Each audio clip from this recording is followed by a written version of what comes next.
Quiero empezar, hermano, recordándoles que la semana pasada, a modo de introducción y con el propósito de tener un mejor entendimiento a la hora de estudiar este capítulo 3, pues iniciamos la predicación hablando de dos cosas acerca de los opositores del apóstol Pablo. Y la primera cosa que hablamos acerca de ellos fue que este grupo de opositores estaban acusando al apóstol Pablo de ser un predicador incapaz de convencer, de persuadir a nadie, ni siquiera los de su propia nación. Y entre varios versículos que citamos para corroborar esta verdad, pues citamos 2 Corintios capítulo 10, versículo 10, que dice lo siguiente. Dice, porque a la verdad, dice ahí, porque a la verdad, dicen las cartas, son duras y fuertes, mas la presencia corporal de Pablo es débil y la palabra menospreciable. En otras palabras, lo que los opositores del apóstol Pablo le estaban diciendo aquí a Pablo es que pues Pablo tenía una apariencia física muy desagradable y además no sabía predicar, no sabía hablar. O sea, es como si sus opositores estuvieran diciéndole a Pablo, o sea, deberías de cambiar tu mensaje, deberías de cambiar la forma en que predicas, deberías de aplicar más sabiduría humana para que entonces tu mensaje pueda ser más relevante, pueda ser más atrayente a la cultura actual y de esa manera pues seas aceptado. A lo que Pablo le responde en la primera carta lo siguiente. Dice el capítulo 1, versículo 22, porque los judíos piden señales, que verdaderamente Jesús era el Cristo. O sea, si verdaderamente Jesús fue el Cristo, ¿por qué no nos libertó de la tiranía del imperio romano? Entonces dice Pablo, ciertamente los judíos piden señales y los griegos buscan sabiduría, pero nosotros predicamos a Cristo, pero crucificado. Para los judíos ciertamente tropezadero, pero para los gentiles locura, mas para los llamados judíos, griegos, gentiles, Cristo, poder de Dios y sabiduría de Dios. Vemos que en estos versículos Pablo es como si estuviera diciendo, ciertamente yo sé que el mensaje de la cruz es una tontería a todos los que se pierden. A los judíos es un insulto, a los griegos pues es una tontería, una bobería. Sin embargo, como yo sé que este evangelio Dios lo ha puesto como un medio para manifestar su poder al salvar, al transformar corazones cuando se cree en el mensaje de lo que es el evangelio, yo no pienso cambiarlo. Yo sé que no es muy atrayente. Yo sé que son pocos los que se salvan. Yo sé que son muy pocos los que se convierten del paganismo al cristianismo, pero aún así no pienso cambiarlo. ¿Por qué? Porque ciertamente en el mensaje del evangelio hay sabiduría. Escucha lo que Pablo le dijo a Timoteo en su segunda carta, capítulo 3, versículo 14 y 15. Pablo le dice, pero tú, Timoteo, persiste en lo que has aprendido y te persuadiste sabiendo de quién has aprendido y que desde la niñez has sabido las sagradas escrituras, las cuales ¿qué? Amén. Para los griegos, para el mundo, para los que se pierden, el evangelio es una tontería, no hay sabiduría.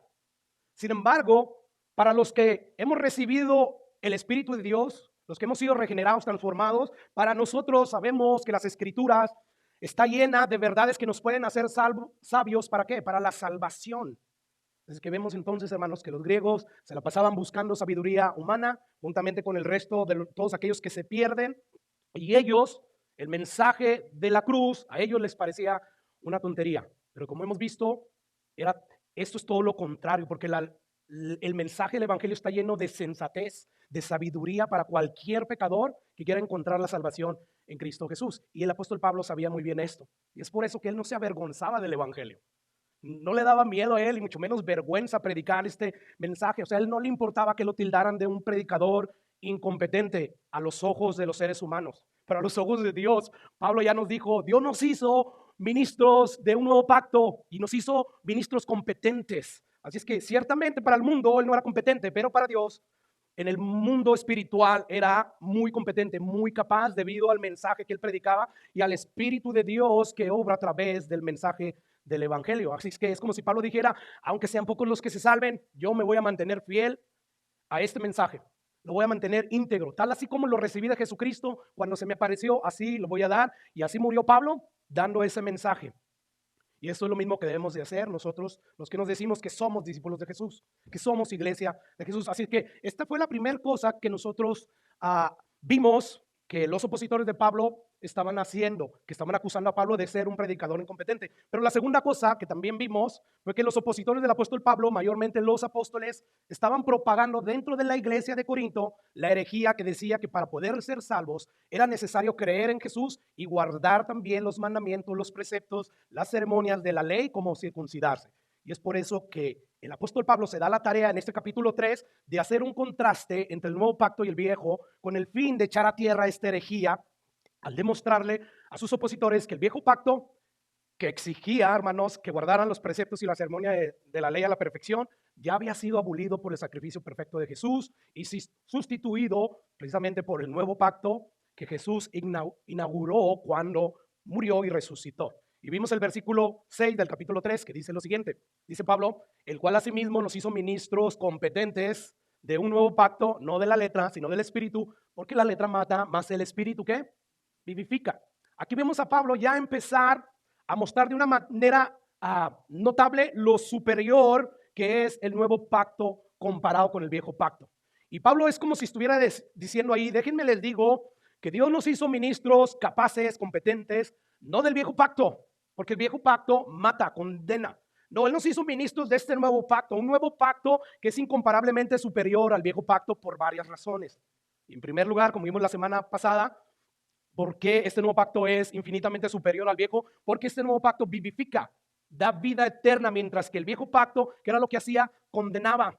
Y era una condenación perpetua.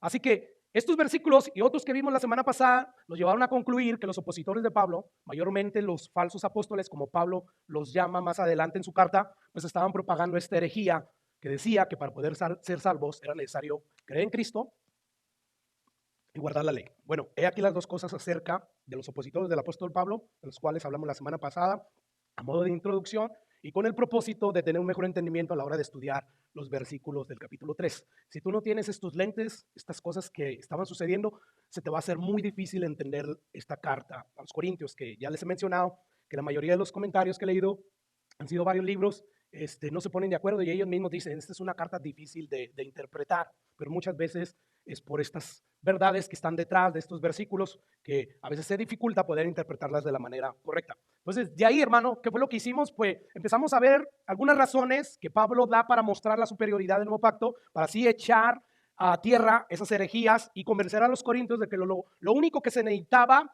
para tener vida eterna era creer solo en la persona y en la obra expiatoria de Jesús. Ahora, con esto en mente, me gustaría que listemos rápidamente las razones que Pablo dio y que ya vimos la semana pasada. La primera razón que nos dio de por qué el nuevo pacto es infinitamente superior al viejo es porque el antiguo pacto fue un ministerio de condenación y no de salvación, mientras que el nuevo es un ministerio de vida eterna. Acabamos de ver el versículo 6, ¿verdad? Todavía está ahí proyectado. Esto que acabo de afirmar es corroborado por el versículo 6, que ya no me voy a detener ahí. Pero es como si Pablo estuviera diciendo, hey, a nosotros Dios nos hizo ministros de este nuevo pacto y somos ministros capaces. ¿De qué? De predicar el evangelio y de que Dios, al vernos predicar el evangelio eficazmente y bíblicamente, Él puede usar su Espíritu Santo para transformar las vidas. Así que este nuevo pacto es infinitamente superior al viejo. ¿Por qué? Porque el viejo, la ley exigía, vive, hace estas cosas, mejor dicho, y perfectamente, porque ya vimos a Santiago y vimos a Pablo en Gálatas, que dice que si uno falla en un solo punto, se hace transgresor de toda la ley. O sea, un solo pecado puede llevar a una persona al mismo lugar que llevaría aquella persona que transgrede la ley todos los días de su vida. Van al mismo lugar, a la condenación.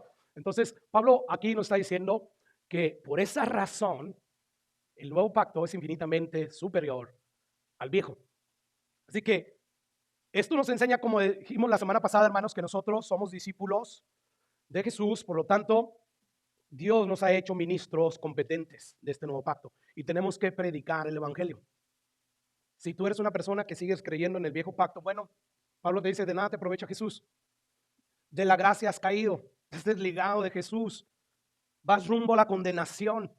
Tú necesitas abrazar el nuevo pacto donde el Espíritu de Dios vivifica, dando vida eterna a todos aquellos a los cuales la ley los había condenado a morir por siempre por no cumplir con sus exigencias. Pero cuando aceptaron la invitación que se les hizo el mensaje, o que les hizo el mensaje del evangelio de venir en arrepentimiento y fe, y sus pecados iban a ser perdonados por el sacrificio de Jesús, pues entonces Dios envió a su Espíritu Santo.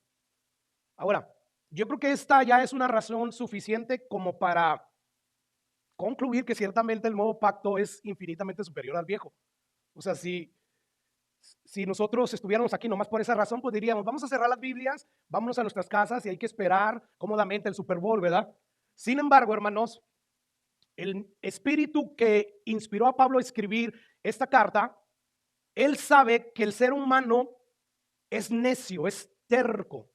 Y por lo tanto, inspiró a Pablo a dar más razones por qué el nuevo pacto es infinitamente superior al viejo.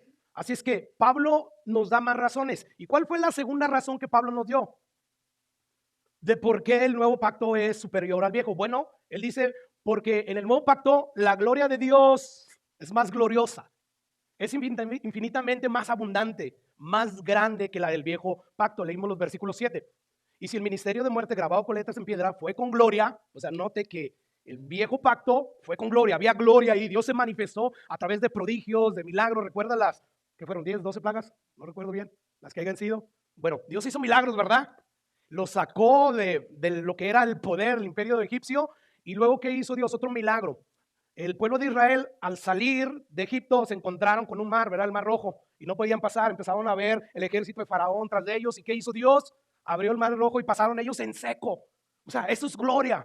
Cuando Moisés sube al Sinaí para que Dios le dé a las tablas, el monte humeaba, o sea, habían truenos. La gloria de Dios de alguna manera se manifestó ahí. Y esto es lo que Pablo está diciendo ahí. Si el ministerio de muerte, así lo llama Pablo al viejo pacto, grabado con letras en piedras, fue con gloria, tanto que los hijos de Israel no pudieron fijar la vista en el rostro de Moisés a causa de la gloria de su rostro, la cual había de perecer, dice el versículo 8, ¿cómo no será más bien con gloria el ministerio del Espíritu?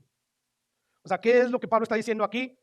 Bueno, Pablo está diciendo, si el antiguo pacto fue con gloria, bueno, mucho más glorioso será el nuevo pacto. Y la pregunta es, ¿por qué razón, Pablo? Bueno, porque lo que el antiguo pacto enseñaba acerca de Cristo lo hacía de una forma velada. Mientras que ahora en el nuevo pacto, a través del Nuevo Testamento, ahora se revela la gloria de Dios de una manera descubierta. Y aunque ahorita solamente la podemos ver por palabras expresadas por Dios, llegará un día, como vamos a ver más adelante, lo que dice Juan, que cuando Jesús venga por segunda vez, le veremos cara a cara tal como Él es. O sea, toda su gloria. Por eso es que Pablo está diciendo aquí que el nuevo pacto es más glorioso que el antiguo pacto.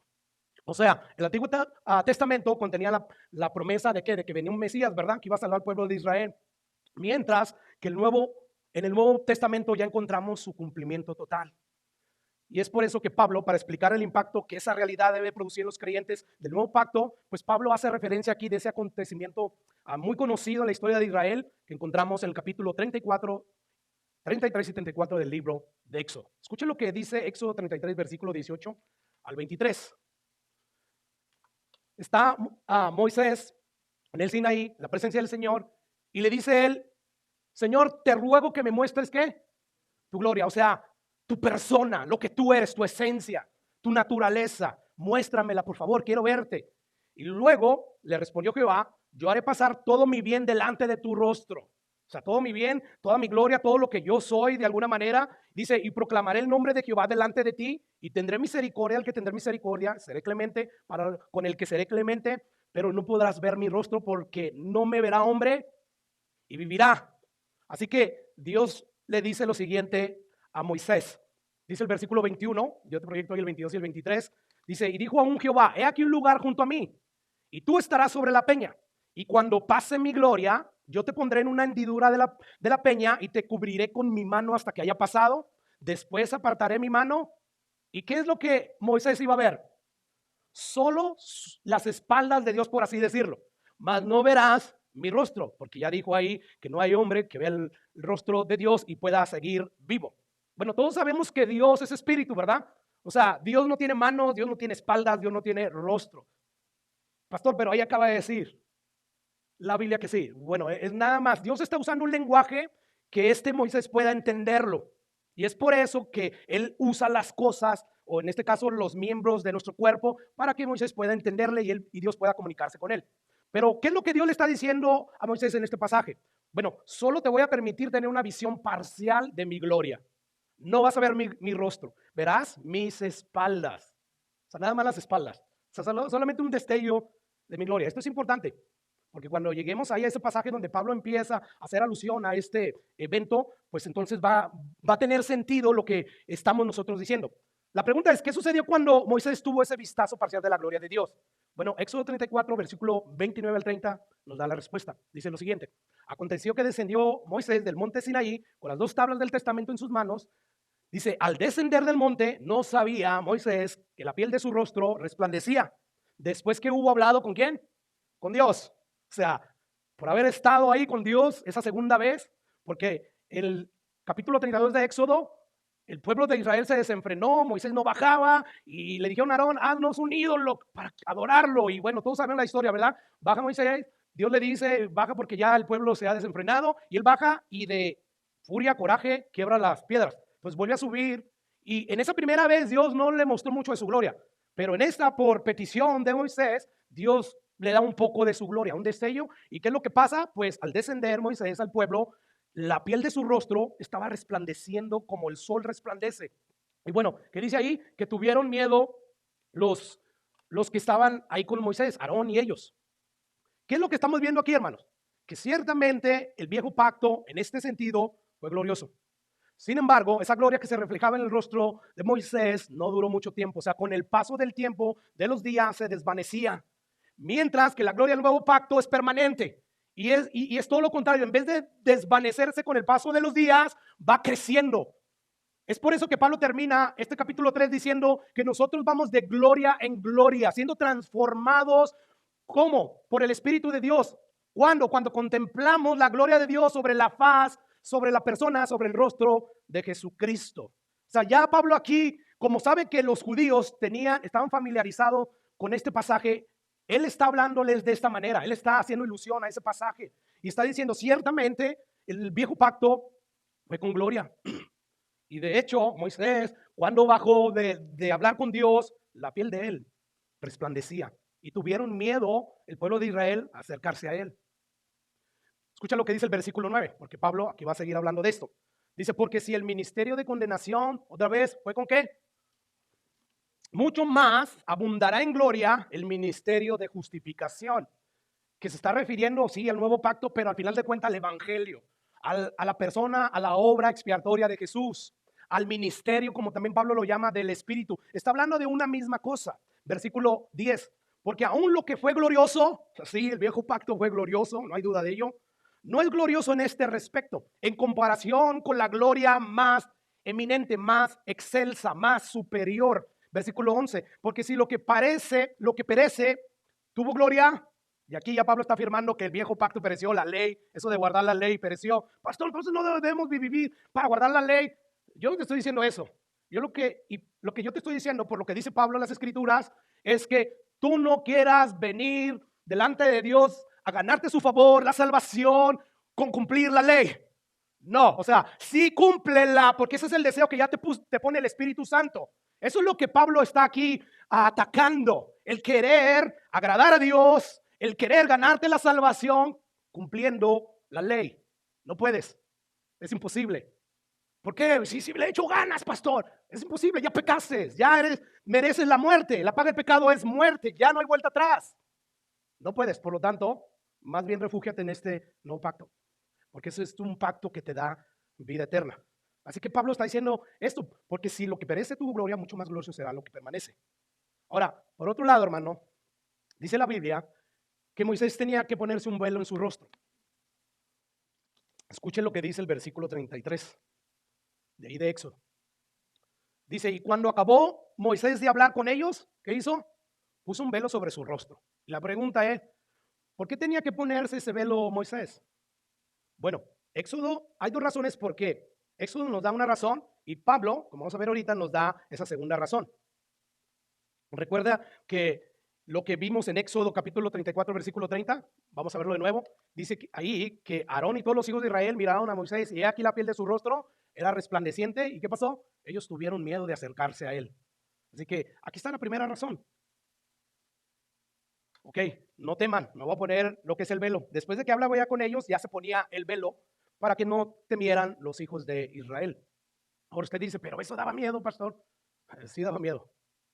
O sea, tenemos que recordar, hermanos, que unos días antes, según lo que dice Éxodo 32, los capítulos más arriba, unos días antes los israelitas pues habían hecho ese becerro de oro y lo adoraron porque Moisés se tardaba. Escuche lo que dice Éxodo 32, porque Jehová tuvo que herir al pueblo como consecuencia de eso, por haber adorado a ese ídolo. Y bueno, dice ahí la Biblia que murieron como 3,000 personas. Escucha lo que dice Éxodo 32, 35. Y Jehová hirió al pueblo porque habían hecho el becerro que formó Aarón. Versículo 28. Y los hijos de Leví lo hicieron conforme al dicho de Moisés, porque Dios le dijo, dile esto a los hijos de Leví. Y bueno, ¿y qué pasó ahí? Cayeron del pueblo en aquel día como 3,000 hombres. O sea, yo quiero que usted se imagine esa escena.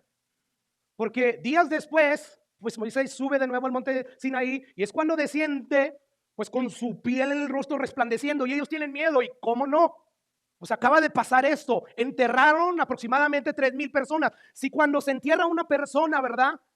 Toda la familia, todos los conocidos ahí están. Imagínense 3,000. Quizás de estas personas que vieron el resplandor de Moisés en su rostro, tuvieron familiares que Dios los hirió y murieron.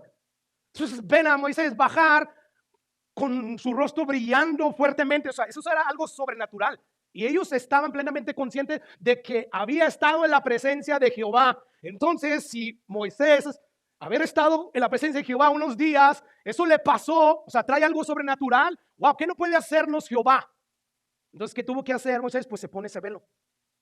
¿Por qué? Porque ellos temían. Y Moisés no quería que estuvieran con ese miedo.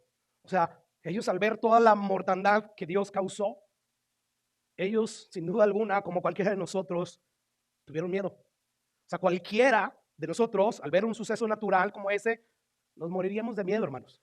Si de repente aquí truena, ¿verdad? Algo y yo no sé quiénes escucharon las tormentas en la madrugada y asustan, tiembla inclusive nuestros hogares, tiembla el lugar. Bueno, con más razón al exponernos a algo como esto.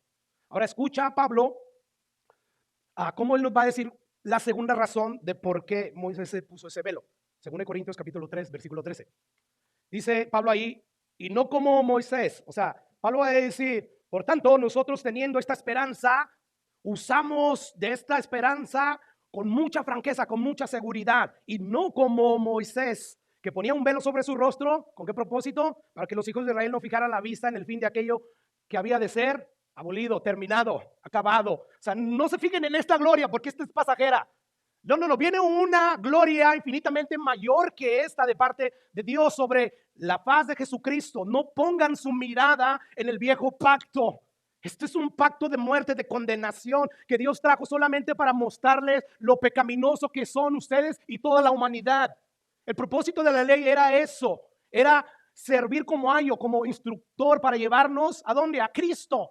En Cristo hay justificación. En Cristo nosotros encontramos perdón para nuestros pecados. Y eso es lo que Pablo le está diciendo. Así que en otras palabras, Moisés no quería que los israelitas pusieran su mirada en él, su confianza en todo aquello que pertenecía al viejo pacto, porque con la venida del Mesías, prometido por Dios, todo eso sería abolido y además sustituido por el nuevo pacto. Ahora, todo esto nos habla de la gloria del viejo pacto. O sea, los israelitas vieron de alguna forma la gloria de Dios, sin embargo, de manera velada. Pero Pablo nos va a decir que nosotros, en cambio, vemos una gloria infinitamente más excelsa y además la vemos a cara descubierta por medio de qué, hermanos, del evangelio que anuncia la persona y la obra de Jesucristo. Y Pablo es como si estuviera diciendo, ¿ven lo superior que es el nuevo pacto? Entonces, ¿por qué siguen en él? Entonces, ¿por qué dicen que hay que creer en Jesús y hay que guardar la ley del viejo pacto? No. Escuchen lo que Pablo va a decir más adelante en el capítulo 4, versículo 3, que Dios mediante estaremos estudiando la semana que viene. Dice Pablo ahí en el versículo 3 del capítulo 4, según de Corintios, pero si nuestro evangelio está aún encubierto, recuerda que a Pablo lo estaban tildando de que no conviertes a nadie, cambias el mensaje. Y Pablo está diciendo, no, los judíos no se convierten primero porque se les embotó ya el entendimiento por tercos, por necios. Y luego aquí también es porque el Dios de este siglo cegó el entendimiento de los incrédulos. Y Pablo está diciendo, continúa diciendo lo siguiente.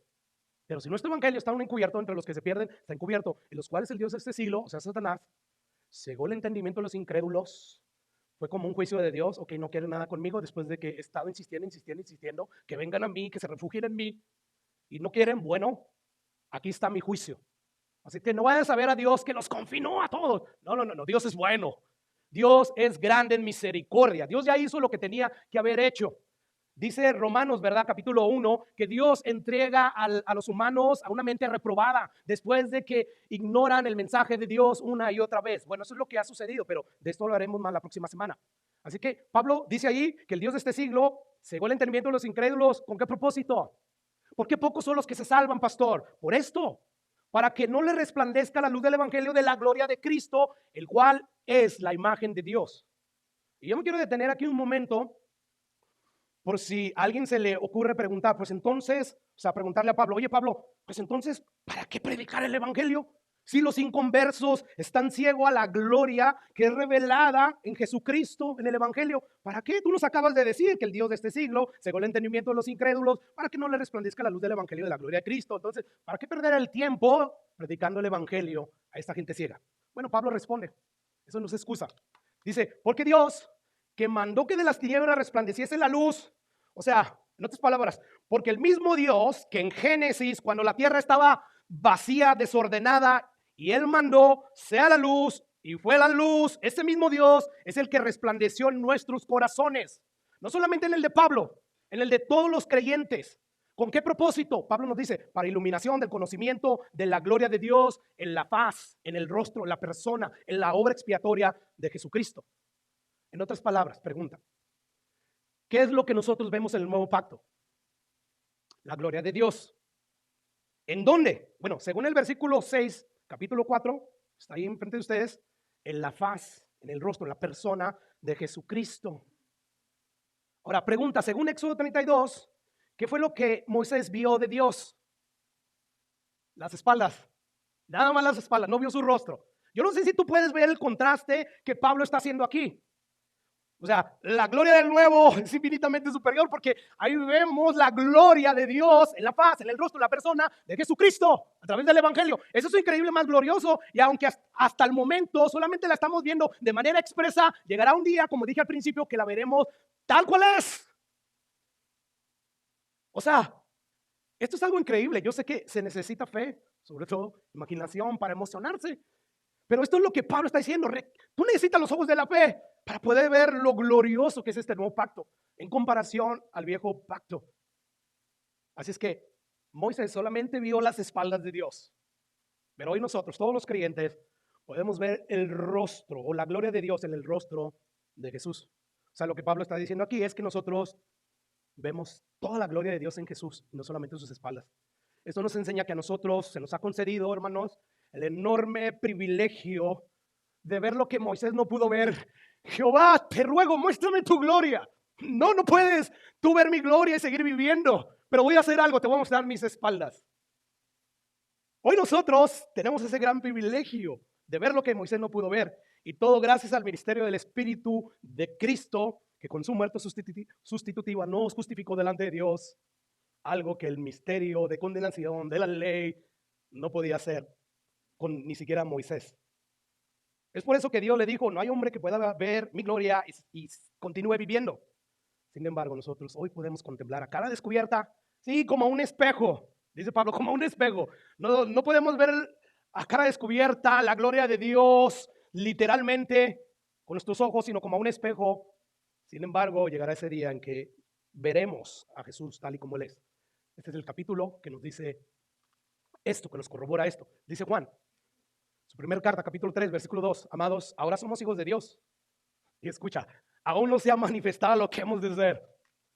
Yo no sé cuándo fue la última vez que tú pudiste compartir con un cristiano donde la transformación de Dios es bien evidente. Para mí uno de ellos es Paul Washer. Este es un hombre bien piadoso, bien entregado a Dios, y eso a cualquier cristiano como que lo atrae. O sea, en el espíritu, yo sé que la carne es, no, sácate, pero la vida espiritual es como yo quiero ser como Él.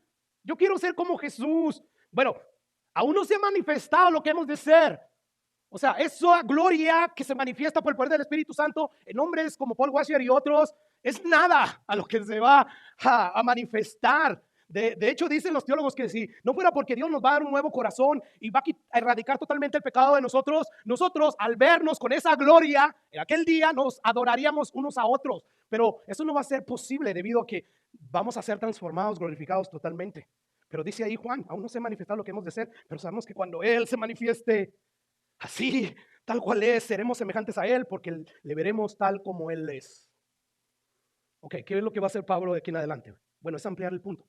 Versículo 12. Así que, teniendo tal esperanza, yo no sé, yo marqué ahí ese así que, porque este es un conector. Conecta lo que acaba de decir con lo que ahora va a decir. O sea, así que, o sea, por consiguiente, debido a lo que ya dije, en vista a lo que acabo de decir con respecto a la infinita superioridad del nuevo pacto sobre el viejo, ¿qué era eso? Bueno, que el nuevo pacto vivifica eternamente, mientras que el viejo mata perpetuamente. Y además, debido a la abundante gloria del nuevo pacto sobre el viejo, nosotros, debido a esto, nosotros, a la hora de predicar, de proclamar el evangelio, usamos de mucha franqueza. Wow.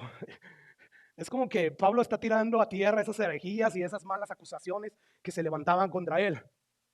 Por lo tanto, es como si dijera Pablo, teniendo tal esperanza en el nuevo pacto, nosotros cuando ministramos el evangelio, porque Dios nos hizo ministros competentes de este nuevo evangelio, lo hacemos con franqueza, con sinceridad, con confianza, sin incertidumbre, sabiendo que lo que Dios promete, Él lo va a hacer.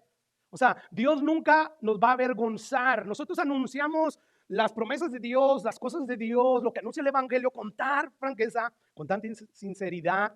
Y lo dice el versículo 13, no como Moisés. En otras palabras, a la hora de predicar, dice Pablo, el mensaje del evangelio nosotros usamos de mucha franqueza y no como Moisés. La palabra de Moisés, se me traba mucho la lengua. Pero dice Pablo, no como Moisés cuando proclamaba la ley de Dios al pueblo de Israel. O sea, Moisés sabía que esa ley que él estaba dando, porque Dios le dijo que la diera, iba a perecer, iba a ser abolida. Y no podía él tener esa confianza de que hagan estas cosas y ustedes van a heredar la vida eterna. De hecho, Moisés en Deuteronomio les dice, yo sé que cuando muera ustedes van a desobedecer el pacto, porque era como que Dios ya le había anunciado a Moisés todo esto del pacto nuevo, pero no lo comprendía como hoy lo comprendemos nosotros, pero sí entendía algunas cosas. Y dice ahí, no como Moisés, que ponía un velo sobre su rostro para que los hijos de Israel no fijaran la vista en el fin de aquello que había de ser abolido. Nosotros, en cambio, dice Pablo, predicamos a cara descubierta, no solo a los judíos, sino también a los gentiles, para que fijen su vista en quién, hermanos, en el autor y consumador de la fe y en su obra expiatoria, que nunca ha de perecer, como el viejo pacto sí ha de perecer, ha de ser abolido. Y precisamente por eso llegó ese nuevo pacto, que es infinitamente mayor, hermanos, a ese pacto que Dios anunció a través de Moisés. Versículo 14. Aquí vamos a ver a Pablo cambiar un poco su enfoque. O sea, recuerdan que los opositores del apóstol Pablo pues lo están criticando. Pablo, tú eres un pésimo predicador, no convences ni a los de tu propia nación. Bueno, Pablo por esa razón va a cambiar un poco el enfoque, pero él continúa con la ilustración del velo. Aunque en esta ocasión el velo es algo que cubre el corazón de los judíos en vez del velo que cubre el rostro de Moisés. O sea, al principio está hablando del velo de Moisés, pero ahora va a hablar del velo que tienen los judíos en sus corazones. Escucha lo que dice el versículo 14. Pero el entendimiento de ellos, de los judíos, se embotó. Me di la tarea de ir al diccionario Strong y encontré esto. Esa palabra, se embotó, es la palabra griega poro, que se deriva de la palabra pores, que esto significa una especie de piedra. Y es por eso que el diccionario griego Strong define esta palabra como petrificar, como endurecerse, como piedra. Bueno, dice ahí, dice Pablo, pero el entendimiento de los judíos se petrificó, se hizo como piedra, se endureció. Así que lo que Pablo está diciendo aquí es que su entendimiento está tan duro como una piedra. ¿Por qué? Por su necedad de no aceptar que el antiguo pacto sí fue glorioso, pero era temporal. Iba a ser temporal hasta que llegara el Mesías, inauguraba el nuevo pacto cuando muriera y cuando resucitara. Y dice Pablo ahí, porque hasta el día de hoy, dígame si no es cierto, hasta el día de hoy, cuando se lee el antiguo pacto, cuando se lee Génesis, cuando se lee Éxodo, cuando se lee Levítico, Deuteronomios, cuando se lee cada uno de los libros de los profetas, les queda el mismo velo no descubierto, el cual por Cristo es quitado. ¿Qué nos está enseñando aquí Pablo, hermanos? Bueno, Nos está enseñando aquí de una manera implícita que a menos que Cristo quite el velo del corazón, nadie, absolutamente nadie, podrá ver con claridad la gloria de Dios sobre la faz de Jesucristo, que lleva a los perdidos a buscar vehementemente la salvación de Dios ofrecida en el mensaje del Evangelio a través de la muerte sustitutiva de Jesús. Y bueno, esto concuerda con lo que Jesús hizo con sus discípulos. Cuando se les aparece por primera vez a los 11 reunidos, se les había aparecido de manera individual a algunos, pero cuando se les aparece por primera vez, después de que resucita, hermanos, todavía ellos no entendían. Su entendimiento estaba embotado, al igual que el resto de los judíos. O sea, escucha lo que dice Lucas 24:22. Dice ahí, y les dijo Jesús, se les apareció ya por primera vez, están ahí todos juntos, Jesús acaba de resucitar con un cuerpo glorificado. Estas son las palabras que les hablé, estando aún con ustedes. O sea, estas son las palabras que les enseñé constantemente durante mis 3 años y medio que estuve con ustedes, pero nunca entendieron. Ni aún después de mi resurrección, soy yo, les dije que iba a resucitar. Ninguno de los discípulos esperó lo que Jesús les dijo que esperara, que al tercer día iba a resucitar. No, fueron a buscar no a un Jesús resucitado, sino a un Jesús muerto. ¿Dónde está el cuerpo? ¿Dónde está el cuerpo? No entendían ellos. Y sigue diciendo ahí Jesús, o Lucas dice, ¿no les dije que estando hoy con ustedes que era necesario que se cumpliese todo lo que está escrito de mí en la ley de Moisés, en los primeros 5 libros que escribió Moisés, en los profetas y además en los salmos? Versículo 45, entonces, ¿qué hizo Jesús? Les abrió el entendimiento para que comprendiese las escrituras. Tuvo que regresar Jesús sabía eso. Y era necesario que Jesús regresara y les abriera el entendimiento. Y les dijo, así está escrito, así fue necesario, que el Cristo padeciese y resucitara de los muertos al tercer día, y que se predicase en su nombre el arrepentimiento y perdón de pecados a todas las naciones, comenzando desde Jerusalén. Mire, los 12 apóstoles, incluyendo a Judas, todos ellos presenciaron los milagros de Jesús. Todos ellos recibieron de mano directa las enseñanzas de Jesús por aproximadamente 3 años y medio.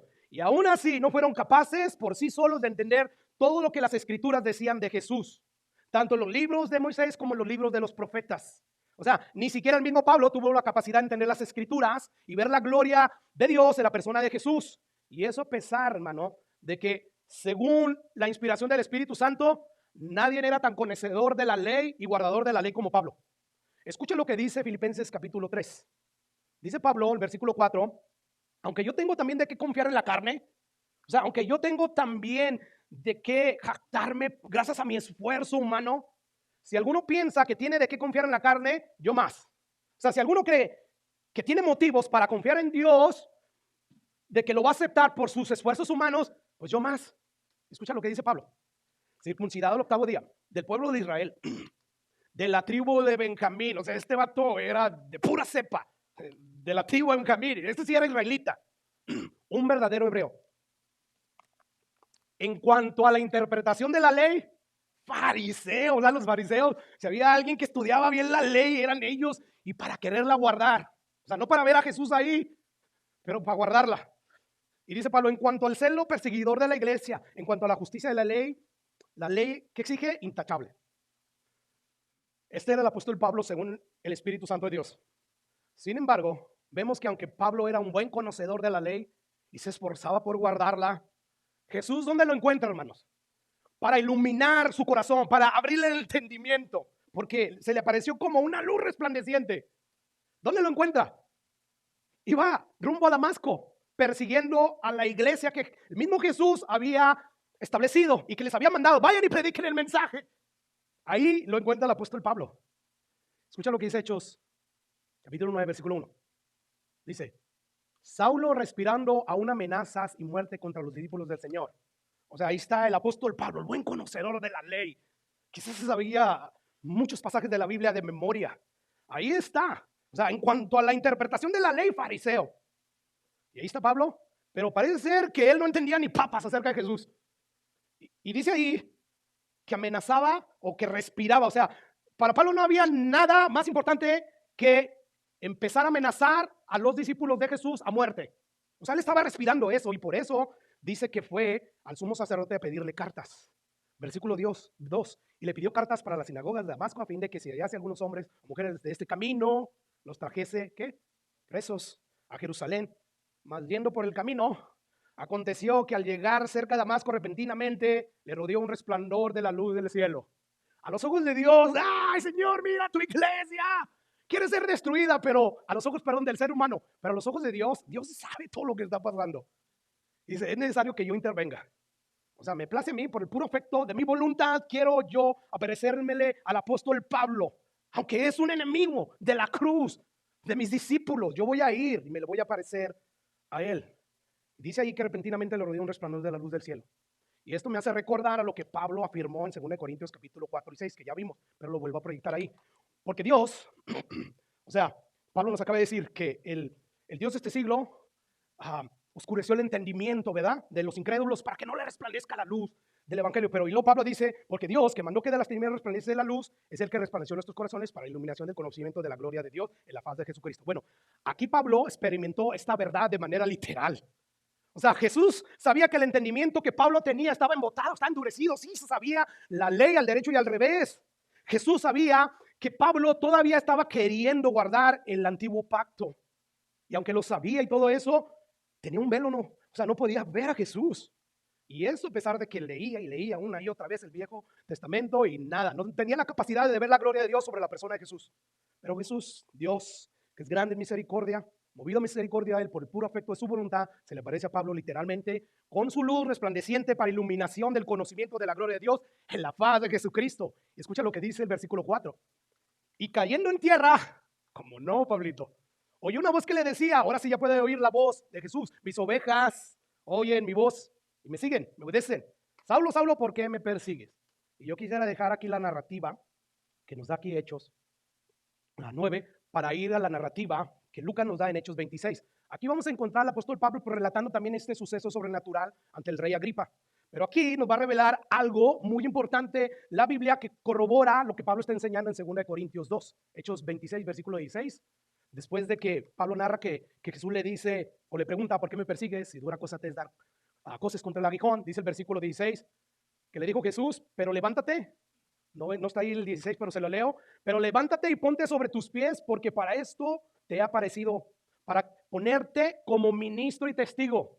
Recuerda, Dios nos hizo ministros competentes del nuevo pacto. Aquí sucedió esto. Levántate, Pablito. ¿Por qué? Porque yo te he puesto como ministro competente y testigo de las cosas que has visto y de aquellas que me apareceré a ti, librándote tu pueblo y de los gentiles, porque te van a seguir por el evangelio que predicas. O sea, no va a ser famoso eso.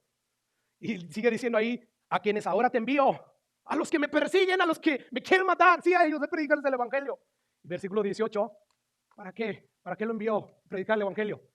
Para abrir sus ojos, su entendimiento que está embotado, que está endurecido, para que se conviertan de las tinieblas a la luz, de la potestad de Satanás a Dios, para que reciban por la fe que es en mí, es Jesús hablándole a Pablo, perdón de pecados y herencia entre los santificados.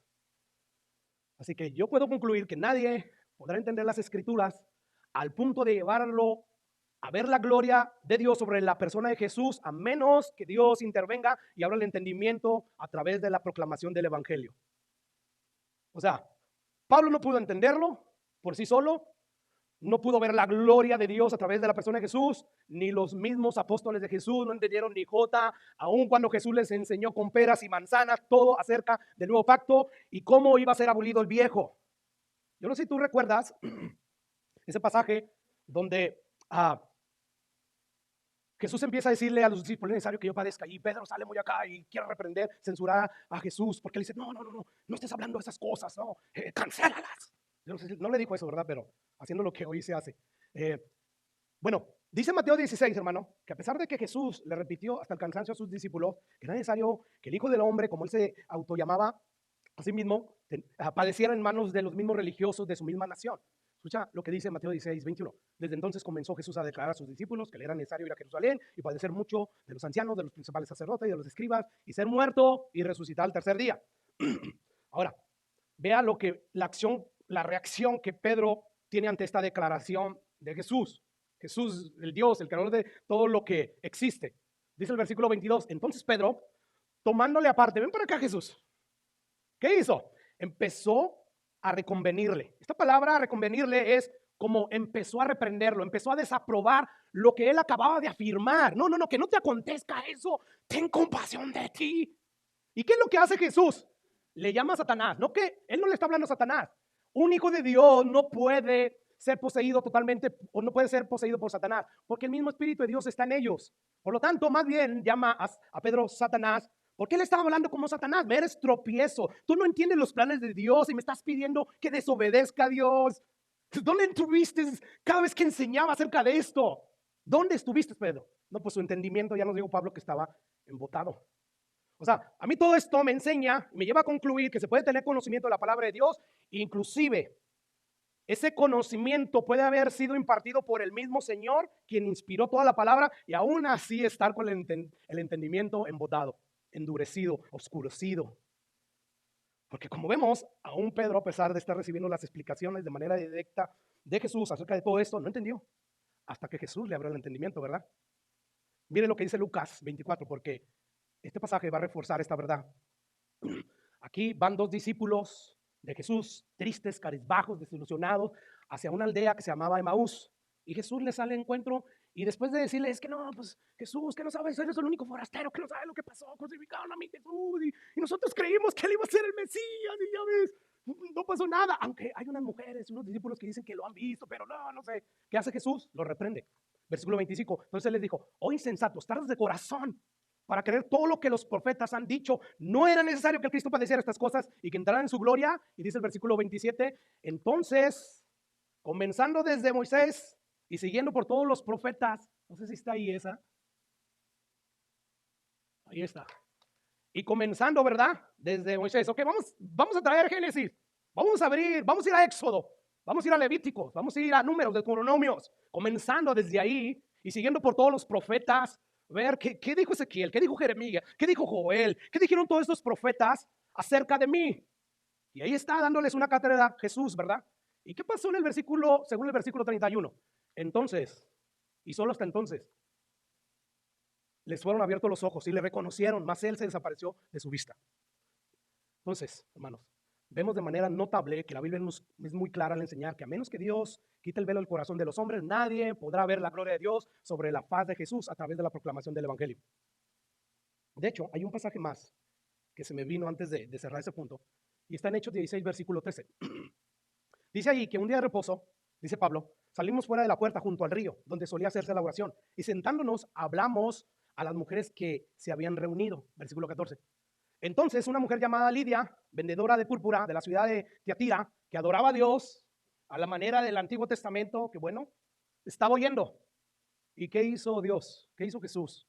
Le abrió el corazón de ella, le abrió los ojos, le ablandó el entendimiento para que estuviese atenta a lo que Pablo decía, a la proclamación del Evangelio que Pablo estaba haciendo. Cuando terminaron, pues fue bautizada y su familia.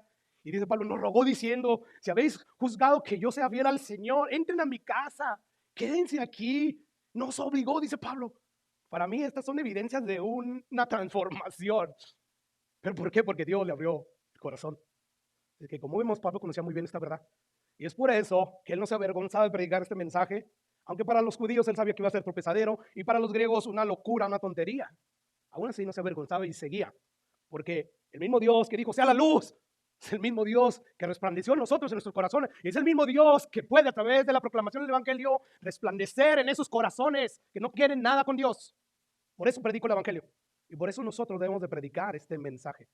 Aunque no sea popular, aunque seamos pocos lo que queramos escuchar una y otra vez sobre este mensaje. Pastor, es que usted nomás, échale la culpa a Dios. Estamos estudiando la Biblia de manera continua, expositiva. Y es todo lo que estamos encontrando desde los evangelios que empezamos a estudiar hace ya meses atrás, años. Y es lo mismo porque Jesús es el centro de toda la Biblia. La persona, la obra de Jesús es el centro. De eso se trata, porque se trata de salvar almas. Que de verdad estamos hablando de otras cosas, sí, importantes. Pero para esta vida, y estamos dejando las cosas que tienen que ver a la vida eterna. O sea, a la luz de la eternidad, todo lo que los predicadores prediquen no vale nada si tiene que ver con esta tierra, con este mundo. Por lo tanto, yo quiero imitar, esforzarme, aunque sea imperfectamente, pero sí sinceramente, lo que Pablo hacía, lo que Jesús hacía. Y esto es lo mismo que tú estás llamado a hacer, no solamente yo como pastor. Así es que yo veo de manera notable que a menos que Dios intervenga y les abra el entendimiento, ellos no van a poder ver la gloria de Dios sobre la persona de Jesús. Claro que no. Ahora, Recordemos nuevamente que Pablo está sacando esta enseñanza a colación para responderle a sus opositores que lo están acusando de ser un predicador ineficiente, incapaz de convertir a nadie en el cristianismo, ni siquiera a los de su propia nación. Ahora escuche lo que dice Pablo en el versículo 15 al 17. Y aún hasta el día de hoy, dice Pablo, cuando se lee a Moisés, cuando leen el antiguo pacto, el velo está puesto sobre el corazón de ellos. ¿Dónde? En el corazón de ellos, por su necedad. O sea, ellos estaban bien con el viejo pacto, que al cabo, si peco, pues un sacrificio, un animalito, aquí está, Señor, el animalito, ¿verdad? Y ya me perdonó Dios. Ellos estaban ahí bien a gusto. Pero el versículo 16, lo que nos dijeron todos esos pasajes que vimos, pero cuando se conviertan al Señor, solo hasta entonces el velo se quitará. Y luego nos dice, ¿por qué? Porque el Señor es el Espíritu, y donde está el Espíritu del Señor, allí hay libertad. ¿Libertad de qué, hermanos? No solamente del pecado, no solamente del ataque de Satanás, sino libertad del viejo pacto que nos condenaba. Allí hay libertad. ¿Por qué hay libertad? Porque ahí está el Espíritu de Cristo. O sea, Cristo pagó por nosotros en la cruz del Calvario. Ya no hay condenación para los que están en Cristo. No hay ninguna condenación que lo vaya a llevar. ¿A dónde? A la condenación eterna. ¿Por qué? Porque estamos en Cristo. Y donde está el Espíritu de Cristo, ahí hay libertad. Así que Pablo aquí está afirmando que la única manera de que el velo sea quitado del corazón de los que se pierden es que el Señor lo quite cuando se conviertan a través de la proclamación del Evangelio. Así que por todos estos versículos podemos concluir que el Espíritu, mediante el mensaje del nuevo pacto, que es el Evangelio, quita el velo que distorsiona la correcta visión espiritual en los corazones de los que se pierden. Ahora veamos finalmente cómo Pablo concluye este último versículo de este capítulo 3. Por tanto, ahí está otro conector. ¿Por tanto qué? Por consiguiente, debido a lo que acabo de decir, de que el entendimiento no solo de los judíos, sino también de todos los gentiles está endurecido, voluntariamente. Dios no los confinó a eso, no nacieron así, no. O sea, Dios ya los entregó una mente reprobada. Por lo tanto, por eso, hermanos, porque solamente a menos que se conviertan al Señor a través del Evangelio, les va a ser quitado ese velo, porque el Señor es el Espíritu, y donde está el Espíritu del Señor, ahí hay libertad. Por esta razón, dice Pablo, nosotros todos, o sea, no nada más los judíos, no, todos los creyentes, tanto judíos como gentiles, mirando a cara descubierta como en un espejo la gloria del Señor, ¿qué pasa? Somos transformados. ¿Te acuerdas del canto de gloria en gloria? Te veo. Y somos transformados por tu espíritu. Esos tipos de cantos me gusta contarlos, no por la música y todo eso, sino porque son bien bíblicos. Entre más bíblico sea el canto, mejor. Entre más hable de Jesús, mejor. Porque todas nuestras predicaciones, pero todos nuestros cantos deben estar girando sobre la persona y obra de Jesús. Pero aquellos, pastor, fueron cantos bonitos, tenían su gloria. Pero yo me doy cuenta que no hay una gloria mayor que los del Antiguo Testamento, ¿verdad? Que caen los muros, y que eso ni es bíblico. Que cuando adoramos caen los muros, no es cierto. Los muros de Juan el Bautista cayeron estando en la cárcel y estaba adorando, obedeció a Dios. O sea, reprendió a esa persona, el rey, el mismo rey. Tú eres un adúltero, estás con la mujer de tu hermano. Y lo llevó a la cárcel. Eso es adoración. Adorar es obedecer. Es cantar. Aquí no se siente la adoración, pastor. No. ¿Y qué pasó con Juan? ¿Cayeron los muros? Pero Pablo y Silas, sí, pastor. Sí, esa fue la excepción. Dios así quiso. Pero ¿qué cuando no? Es una mentira. No cantamos aquí cantos a medias bíblicos. Me gustaría, a mí me encanta adorar a Dios y danzarle y todo ese rollo, pero es como que Dios dice, ten cuidado porque esos cantitos pueden desviar a algunos y yo te voy a ser responsable. Pero es que están pegajosos, pastor. Con eso sí lloro. Pues lloran nada más porque el canto tiene esa capacidad de hacerte sentir así chinito, pero no la presencia de Dios. No es el Dios de la Biblia, por lo menos. Entonces, es por eso que nosotros giramos siempre a través de todas esas cosas que hablan de nuestro Señor Jesucristo. Pero ahí Pablo está diciendo, nosotros somos transformados de gloria en gloria, la misma imagen como por el Espíritu. ¿Qué está diciendo Pablo aquí? Bueno, número uno, hermanos, yo quiero extraer, ya para terminar, dos enseñanzas que Pablo está diciendo aquí. Número uno, lo que Pablo está diciendo es que en el antiguo pacto solo Moisés tenía el privilegio de ver la gloria de Dios. Pero ahora en el nuevo pacto, todos los creyentes, todos, desde aquel que se acaba de convertir hasta aquel que tiene 40 años en la fe, todos los creyentes disfrutan de ese privilegio. Dice Pablo ahí, todos nosotros contemplando como en un espejo la gloria del Señor, todos los creyentes, todos somos transformados. O sea, todos tenemos contacto con esa gloria de primera mano. Y es una gloria mayor. Moisés nada más era el único que podía subir, ¿verdad? Al monte Sinaí. y nomás pudo ver las espaldas del Señor, no pudo ver toda la gloria, pero hoy nosotros tenemos ese gran privilegio. Así que nosotros no necesitamos un mediador como Moisés, como el pueblo de Israel, o tú necesitabas ese mediador para tener contacto con esa gloria. No. Ahora Dios ya nos abrió los ojos a través del Evangelio cuando derramó su Espíritu Santo sobre nuestros corazones para que pudiéramos ver la gloria de Dios sobre la faz de Jesús. ¿Por qué, hermanos? Porque Jesús es Dios encarnado. Recuerdan que cuando Felipe le pide al Señor, muéstranos al Padre y nos basta. ¿Qué le contestó Jesús ahí a Felipe? ¿Cuál fue la respuesta de Jesús? Juan capítulo 14, versículo 9. ¿Tanto tiempo he estado con ustedes y no me has conocido, Felipe? El que me ha visto a mí ha visto al Padre. ¿Cómo puedes tú decir, muéstrame el Padre? Colosenses capítulo 2, 9 dice, porque en Él, o sea, en Jesús, habita corporalmente toda la plenitud de la deidad, o sea, de Dios. El autor de la carta a los Hebreos nos dice en el versículo 3, capítulo 1, lo siguiente, el cual siendo el resplandor de su gloria, o sea, Jesús, y la imagen misma de su sustancia, la misma imagen, o sea, lo que es Jesús es Dios. Y quien sustenta todas las cosas con la palabra de su poder, habiendo efectuado la purificación de nuestros pecados, por medio de sí mismo se sentó a la diestra de la majestad de las alturas. Así que esta es la gloria a la que todos los creyentes del nuevo pacto tienen acceso. Y esta gloria es infinitamente más excelsa, más gloriosa, más superior que la gloria que Moisés pudo vislumbrar en el monte Sinaí. Por lo tanto, esto es lo que Pablo nos está enseñando.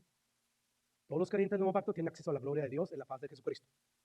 Y como ya dijimos, por supuesto, es una experiencia muy diferente a la que tuvo Moisés, ¿verdad? Moisés la tuvo de manera directa, pero nosotros ahorita nada más la tenemos de manera expresa y por fe. Pero sí va a llegar un día en que vamos a verle tal como Él es. Ahora, debido a esto, hermanos, es que Satanás se empeña de alguna manera, hermano, a mantener a los incrédulos con ese velo en su corazón.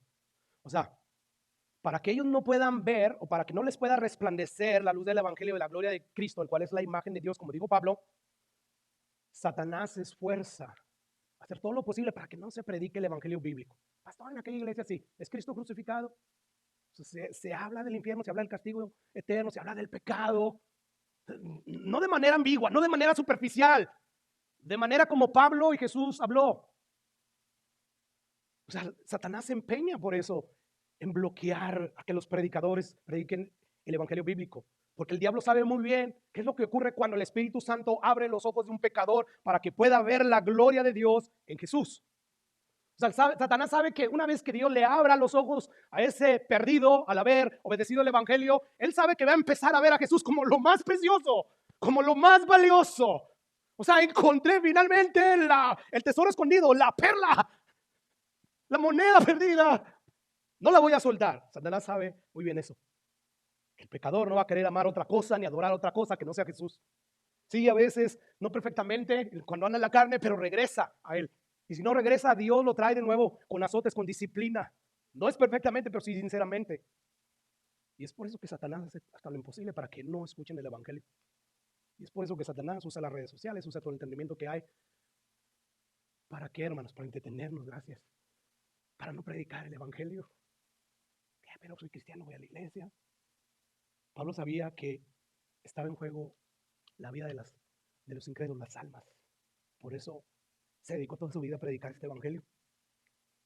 ¿Te das cuenta? Así que Dios nos ayuda a predicar este Evangelio. Dios nos ayude también a ver, a contemplar la gloria de Jesús a través de la Biblia.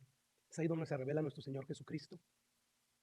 Esta es la primera enseñanza. Bueno, todos podemos ver la gloria que se muestra de Dios a través de la persona de Jesús, pero hay una segunda enseñanza y es una enseñanza ya final que veremos. Dice ahí que nosotros, o que esa gloria, al contemplarla en las Escrituras, somos transformados de gloria en gloria, de grado en grado, en la misma imagen como por el Espíritu del Señor. Bueno, la idea que Pablo parece querer comunicarnos aquí es que esa contemplación de la gloria de Dios en la faz de Jesucristo, pues es ahora más intensa y más personal, hermanos. ¿Recuerdan al pasaje de la transfiguración? Ahí está Juan, Santiago, Pedro. Bueno, ahí Jesús se transfiguró y ellos vieron la gloria de Jesús como no lo habían visto antes, pero fue como un espejo, hermanos. Por eso es que Pablo dice ahí que la vemos como por un espejo. En un espejo, hermano, tú puedes contemplar tu rostro, ¿verdad? Pero es un reflejo de tu rostro. no es literalmente tu rostro. Bueno, algo así es lo que vemos. Las escrituras son un espejo. Y ahí vemos el rostro de Jesús, la persona de Jesús, la obra, lo que Él vino a hacer por nosotros. Y esto aparentemente es lo que dice Pablo, que nos transforma. Y esto es lo importante de meditar en la palabra de Dios, de exponernos a mensajes como estos. Quizás yo no soy el mejor expositor de la palabra, yo mismo ay, no me quiero ir, pero de algo de lo que sí puedo confiar es de que estoy predicando todo el consejo de Dios. Y sé que la palabra de Dios es viva y eficaz. O sea, yo no tengo que hacerla viva, yo nomás la proclamo, yo nomás la predico. Y el que tiene oídos para oír, la va a oír. Es todo lo que yo tengo que hacer y es todo lo que todos los predicadores del Señor tienen que hacer. Así es que, hermanos, nosotros ahora tenemos una visión de la gloria de Dios sin velo. Hoy ya lo vemos, tenemos el Nuevo Testamento, ya no tenemos que interpretar los símbolos, la ceremonia, los rituales. ¿Qué quiere decir esto acerca de Jesús? No, ahora Jesús se revela claramente en el Nuevo Testamento. El Nuevo Testamento nos revela quién es Jesús, qué fue lo que vino a hacer por nosotros. Y este es el espejo en el que nosotros podemos contemplar la gloria de nuestro Señor Jesús, el espejo de las Sagradas Escrituras. Así es que tengamos cuidado cómo leemos la Biblia, porque si la estás leyendo mal, o sea, como lo miraban los judíos, pues no vas a entender ni papas. Pero si te pones los ojos del Evangelio, o sea, si te pones, por así decirlo, esos lentes que son la persona, la obra expiatoria de Jesús, entonces tú vas a entender, y sobre todo porque el Espíritu Santo está en ti y vas a empezar a ver la gloria de Jesús y vas a estar siendo transformado y transformado. Esa palabra que Pablo ahí usa, transformados, es metamorfosis, y esa es la misma palabra que el evangelista usa para la transfiguración de Jesús. O sea, cuando Moisés expuso la gloria de Dios en el monte Sinaí, su piel, la piel de Moisés, adquirió un brillo sobrenatural. Pero ese brillo no venía de Moisés, ¿verdad? Venía de Dios. Es como el brillo de la luna. La luna no tiene luz propia, no la recibe del gran sol. Bueno, esa gloria, o sea, comparada a la gloria de nosotros, no, nosotros, y sobre todo en Jesús, en Él sí es una gloria propia. Y que cuando nosotros la contemplamos en su persona, en su obra, somos transformados. Ya no como un brillo, ¿verdad? Pero si empezamos a brillar, somos luz, ¿verdad? Somos sal de la tierra, pero somos la luz del mundo. Y esa transformación empieza a alumbrar. Y bueno, esto es santificación. O sea, no se trata de una obediencia mecánica a un conjunto de reglas, eso era el Antiguo Testamento. Eso se le llama legalismo. No, este es un proceso de cambio a través del cual nosotros estamos siendo transformados, estamos siendo parecidos cada vez más y más a Jesús, y cada vez es más y más evidente, no como la gloria de Moisés que se desvanecía, desaparecía, no. En esto se hace más fuerte, cada vez te pareces más a Dios, cada vez eres más como Jesús. ¿Y cómo ocurre esto? Bueno, contemplando la gloria. Pablo en Romanos capítulo 12, versículo 2 nos dice lo siguiente: no se conformen a este siglo, sino transformados, ahí está la palabra metamorfosis, por medio de la renovación de vuestro entendimiento, para que comprobéis cuál sea la buena voluntad de Dios, agradable y perfecta. Así que, ¿cómo ocurre esta renovación? Bueno, la misma medida, hermanos, que nosotros nos llenamos nuestras mentes de la palabra de Dios, en la cual se revela aquí en las Escrituras, ¿verdad? Es así como somos transformados. Por lo tanto, mi labor como pastor no es ser un motivador. No, mi labor como pastor no es hablar de mí. Y los tics nerviosos que tienen todos esos hombres carismáticos, hablando de sus testimonios, de sus visiones, de tantas cosas, que no aparece Jesús bíblico crucificado en sus mensajes. Nuestra labor como pastores, hermanos, no es hacer que las ovejas dependan de nosotros.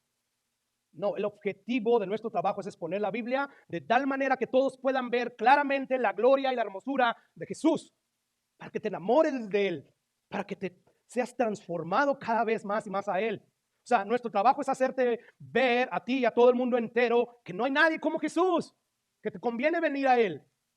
De ahí la importancia de reunirnos cada domingo como iglesia, porque es cuando nos congregamos donde primeramente nosotros podemos contemplar la gloria de Dios en la exposición de la palabra de Dios, porque Dios le plació constituir apóstoles, profetas, evangelistas, pero también pastores y maestros para la edificación de la iglesia. Sí, yo en mis devocionales también puedes contemplar ahí la gloria de Jesús, pero este es el lugar principal. Así le pasó a Dios. Yo no quiero tu ofrenda, yo no quiero tu diezmo, yo no quiero que por eso asistas aquí. Yo no quiero sentirme más porque gracias a Dios hoy veo una buena asistencia. No, yo quiero que tú seas edificado. Yo quiero que tú recibas de Dios para que lo mismo que yo experimento en mi vida, tú lo puedas experimentar. O sea, el hecho de que ustedes me miren aquí bien firme no significa que yo no pase por problemas. Pero ¿qué me sostiene? Me sostiene en pie. Precisamente la palabra de Dios, que aumenta mi fe, que me nutre, que me sostiene para seguir adelante.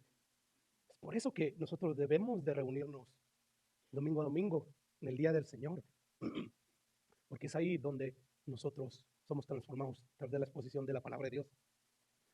Pablo nos dice que nosotros podemos congregarnos cada día en el Señor para contemplar a través de la predicación, a través de la palabra predicada, a través de la palabra leída, a través de la palabra cantada con nuestros cantos, para que juntos podamos ver el brillo de la gloria de nuestro Señor Jesucristo.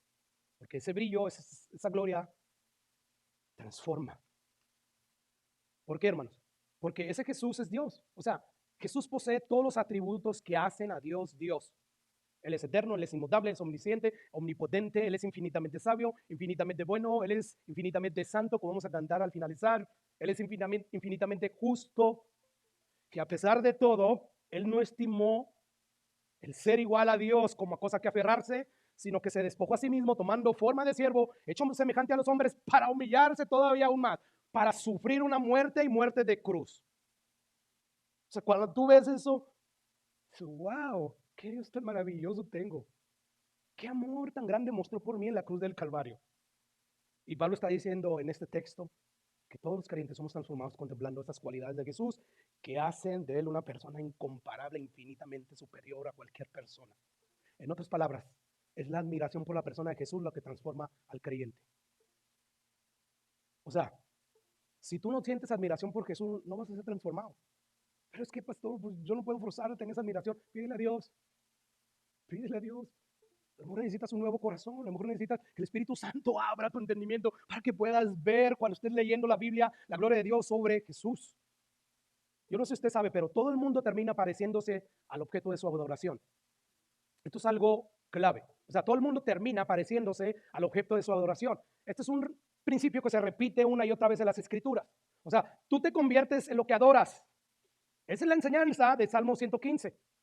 En un lenguaje aquí cargado de ironía, el salmista compara al único Dios y verdadero con los ídolos de las naciones. Escucha lo que dice el versículo 4. Dice, los ídolos de ellos son plata y oro, obra de manos de hombre. Tienen boca, mas no hablan, tienen ojos, mas no ven, orejas tienen, mas no oyen, tienen nariz, mas no huelen, manos tienen, mas no palpan, tienen pies, mas no andan, no hablan con su garganta. O sea, es un ídolo inútil, no sirve para nada. Y escucha lo que dice el salmista en el versículo 8. Se volverán como ellos los que los hacen y todos los que en ellos, ¿qué? Todos, según este pasaje, terminamos convirtiéndonos en aquello que adoramos, en aquello que valoramos. Esto quiere decir que si el objeto de tu adoración es el dinero, terminarás convirtiéndote en un materialista. Si el objeto de tu adoración eres tú mismo, terminarás convirtiéndote en alguien terriblemente egocéntrico. Porque tú terminarás convirtiéndote en lo que adoras. O sea, yo. Oh, yo soy la víctima, yo. Sin embargo, según Pablo, si Cristo es el objeto de tu adoración, aunque sea poco a poco, de grado en grado, de gloria en gloria, vas a ser transformado por su Espíritu. Así que la solución para tu crecimiento espiritual no está en ponerte más reglas, no está en ponerte resoluciones, o sea que eso es bueno hacerlo, no estoy diciendo que sea malo, o sea no está en que ahora sí lo voy a obedecer al Señor, no, está más bien en contemplar a Jesús con admiración a través de las páginas de la Biblia. O sea, quieres tener victoria sobre tu pecado que te domina, empieza a contemplar a Jesús, búscalo. Vas a recibir poder de Dios a través de su Espíritu Santo. ¿Quieres seguir avanzando en tu proceso de transformación, en tu madurez cristiana? Tienes que contemplar, tienes que saborear, tienes que atesorar la gloria de Dios revelada a través de la persona y obra de Jesús en las Escrituras. Padre, gracias.